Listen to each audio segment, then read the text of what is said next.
previous video introduced us to the Hebrew word chamad. Genesis 2 refers to this as pleasure for the eyes. It's the trees were designed to be pleasant to the sight. So there's an element of pleasure in this word. And then we saw in Genesis 3 that the tree of the knowledge of good and evil was chamad, to make one wise. It was desirable. So the general translation into English of the word chamad has to do with desire or pleasure. Something is pleasant, something is desirable. But I really want to go through a handful of passages of Scripture that use this word to really get a bigger sense of what this word means, because it's too easy to just say chamad for the senses, pleasure for the eyes means something pretty. I want to really get a sense of how deep this chamad thing goes in us. So in Exodus, God was about to make a covenant with all of Israel, and he gathered all the people of Israel together, and he spoke to them in an audible voice. All the people heard God speak in an audible voice. And they cried out to Moses later saying, "Moses, you talk to God and tell us what he says. We can't ever hear that voice again or we'll die." Right? It was this intense moment. One of the things that God said to the people, though, he was making a covenant with the nation, and that covenant is the 10 Commandments. One of those commandments, God said audibly, "Thou shalt not chamad." Thou shalt not covet.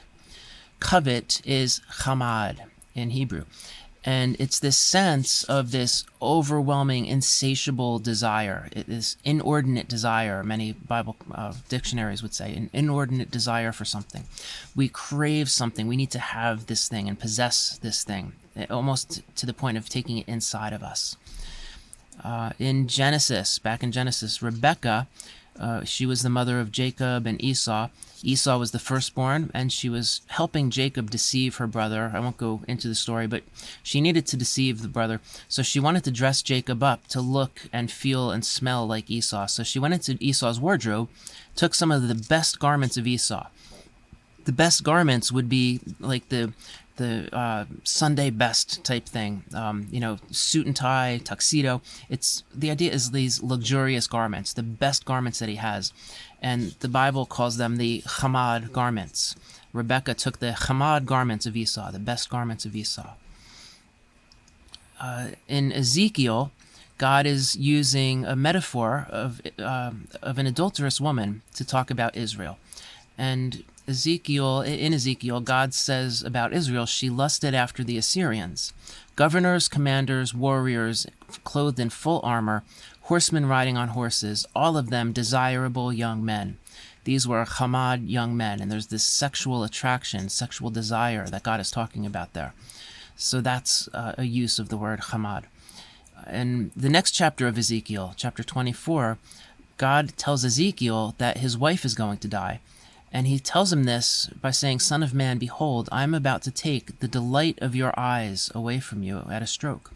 And remember back to the beginning of Genesis. The first time chamad is used, God said, I'm creating trees to be pleasure for the sight, pleasing to the sight.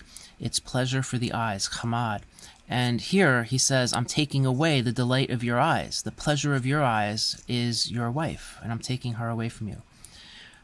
In Hosea, there's a reference to the children, the people's children, as their beloved children, the children they love, the children they desire, the chamad children.